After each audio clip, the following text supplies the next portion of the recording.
Lagardero FM, la fuerza del norte. Esta semana se intentó hacer una acusación constitucional en el Parlamento al ministro de Salud. La derecha festejó por una parte, dijo bien, estamos, porque pensaban que había una derrota, había mayoría en el otro lado, pero con algunos votos de C se logró evitar esto, pero ahora empezaron las recriminaciones por esta fallida acusación, sobre todo en el sector del Frente Amplio se están recriminando. Pepe, mira, este es un tema de suma importancia cuando uno quiere establecer cierto rigor en la información y para saber cuáles son las motivaciones que hay dentro de los partidos, de los movimientos y cómo ellos quieren de alguna manera regularse entre sí, particularmente los partidos de oposición, y cuáles son los espacios que quieren copar.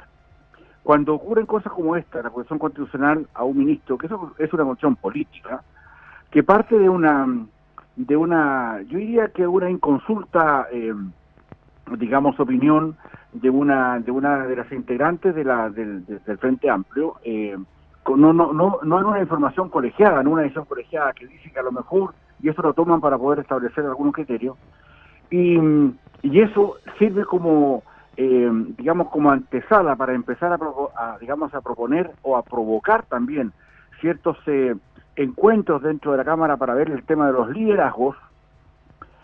Frente Amplio se encuentra con una fuerte resistencia interna en la misma posición, que no quieren cederle liderazgos al Frente Amplio y no quieren cederle digamos, liderazgo particularmente porque a mi juicio la vieja izquierda está amenazada por el Frente Amplio para saber quiénes van a ser los que tomen la posta del poder en los próximos años. Sí, por ahí va el tema, sí. ¿te fijas? Entonces, cuando uno lo quiere ver en tanto el mérito de la pura acusación constitucional, no es solamente eso lo que estaba en juego. Lo que estaba en juego era saber si acaso el Frente Amplio tiene las habilidades, la consistencia, las espaldas, ya para poder entender que este asunto de la política no es una cosa de querer hacer las cosas porque a uno se le ocurren, sino que tiene que tener consenso, tiene que tener negociaciones, tiene que tener confianza que se ganan en el transcurso de los años, y no de meses. El hecho que un diputado o un senador llegue al Parlamento por primera vez, debe entender que, y vienen más aún sin ninguna preparación política, porque no han sido jamás ni concejales, ni algunos ni siquiera presidentes de sus juntas de vecinos. El mismo, una cosa importante, siendo con toda la importancia que tienen las juntas de vecinos. No ha sido ni semanero. O sea, así es, te fijas, por ahí va. Entonces, son personas que le falta instrumentalización, le falta capacidad de poder visualizar cosas, le falta tener esa, por último, la intuición de saber si acaso eso va a servir o no va a servir para ganar votación política. Y esto, que se rechaza la revolución constitucional, con una cosa muy importante, con circunstancias que vienen de la propia, de sus propios aliados de la izquierda más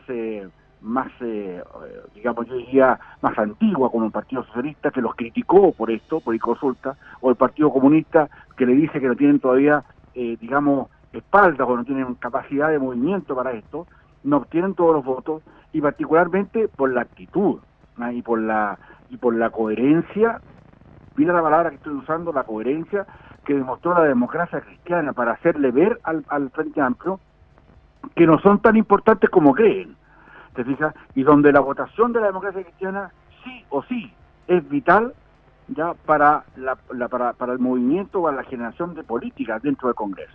La democracia cristiana se restó en algunos aspectos y defendido el ministro por un destacado militante de la democracia cristiana, digamos, jurídica, un asunto puntual. No te olvides que de esa relación habían dos abogados importantes. Estaba Burgos y estaba, siempre me olvido el nombre del otro distinguido abogado de la democracia cristiana, un constitucionalista muy importante. Correa Sutil. Correa Sutil, gracias, Pepe. Correa Sutil. Correa, no se desmarca, se desmarcó Burgos. Sí. Ex ministro del gobierno pasado, un demócrata cristiano que pasó las vergüenzas de Kiko y Caco. Bueno, Correa Sutil también fue parte de los gobiernos anteriores. Sí, claro. Sí. Claro.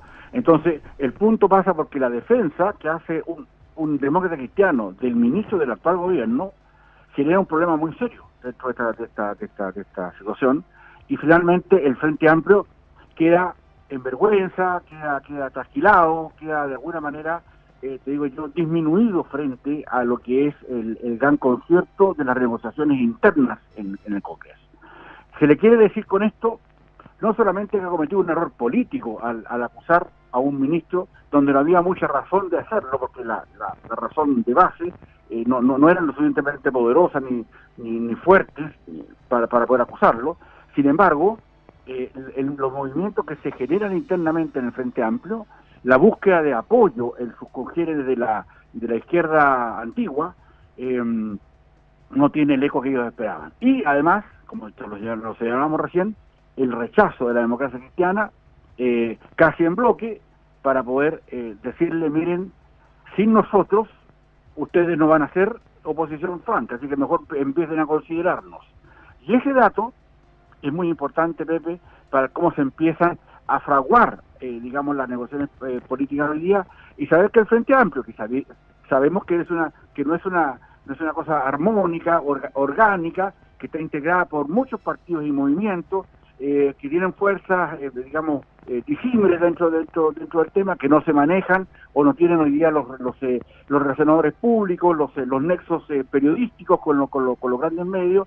Es una fuerza muy noble, muy incipiente, que tienen que entender y empezar a aprender que, digamos, otra cosa es con guitarra, ¿te fijas? Y ese 15% de que se ufanan, que es importante, no es tanto si finalmente no son capaces de poder recurrir a argumentos sólidos y de convencimiento primero, de sus propias huestes, y segundo, ya, de que ellos tienen que empezar a entender que esto de la política no es llegar, como tú decías ya, de ese manero de un curso de presidente de una junta de vecinos, de un concejal, etcétera, con todo lo respetable que sean esos cargos, no, claro, importantes, a un primerísimo lugar del Estado, que es el Congreso. Ese lugar debieran llegar personas archiprobadas. Es que ahí está el punto. Entender cuál es el movimiento y la circunstancia política, y pareciera ser que estos jóvenes digamos, del Frente Amplio todavía no lo entienden o recién están empezando a entenderlo, Pepe. ¿Se acuerda cuando asumieron recién estos parlamentarios o este nuevo grupo, bloque, no sé?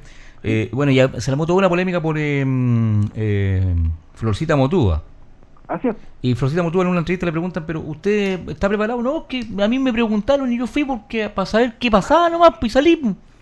Bueno, o sea, ese tipo con de todo lo respuesta, importante que es el artista Florcita Motúa, ¿sí?, que tiene un recorrido y una trayectoria importante, que nadie se la su mundo desconoce. es el mundo del arte. Sí, claro. Jesús, te fijas, pero ahí dentro del mundo digamos, de este nuevo Frente Amplio, hay personas que obviamente no tienen ni una incidencia en la cosa política, y recién están empezando esos jóvenes, si logran en estos años aprender de lo que se trata la política, ¿ya? Y entender que esto no pasa solamente por una cuestión de marketing para ser elegido, te diga, hay algún grupo, alguna operatoria, algún grupo de presión que recorra la calle, pida votos, etcétera. Tiene que ver con digamos, la validez que tengan sus argumentos, su preparación para estar en esos puestos tan importantes y particularmente su experiencia. Y le están ganando. Y las que están ya saben lo que significan los porrazos. Yo creo que nuevamente no van a hacer una acusación constitucional si no tienen los argumentos de peso y los votos ya en su mismo sector. Entonces, esperemos qué pasa con esto, pero este traspié que ha tenido el Frente Amplio con esta constitución fallida contra el ministro digamos, de Salud, prueba que tienen que obviamente hacer más escuela, y empecemos por la enseñanza básica, empecemos por el kinder. Estos jóvenes están en kinder y veamos si acaso pueden pasar primero a la enseñanza básica y después a ver si acaso podemos lograr que le lleguen, ojalá, a la enseñanza media, para saber si van a ser capaces de poder entender cuáles son los procesos donde se discute un país. Y eso es importante, no es una chacota, por eso que es importante, no solamente porque ellos llegaron ahí, porque ellos están ahí, Pepe, distinguidos auditoras, porque un partido los puso ahí. Y esa es la gran falencia que tiene nuestra democracia, particularmente, ¿te fijas? No hay ningún rigor. Acá les exigimos que tengan digamos, cuarto medio, o que sepan leer y escribir. No les exigimos más a nuestros parlamentarios. Eso es imposible. Hoy día tenemos que entender que a esos lugares tiene que llegar, independiente que sean de allá o de acá, eso da lo mismo, pero que llegue gente preparada, ¿te fijas? Para que no haga, como han hecho estos jóvenes hoy día, el ridículo político, que presenta una cuestión constitucional, con todo el Congreso a su favor, Pepe, porque tienen mayoría en la Cámara y Sí, en es el verdad Senado, eso. Sí. y pierden. ojo con ese cuento para que empiece a ver cuál va a ser el movimiento en vista a lo que va a ser la próxima elección, digamos, las próximas elecciones políticas de alcalde y concejales, y en 3 años más, casi 4 años más, las elecciones parlamentarias, que para eso están preparando. Matero FM, la fuerza del norte.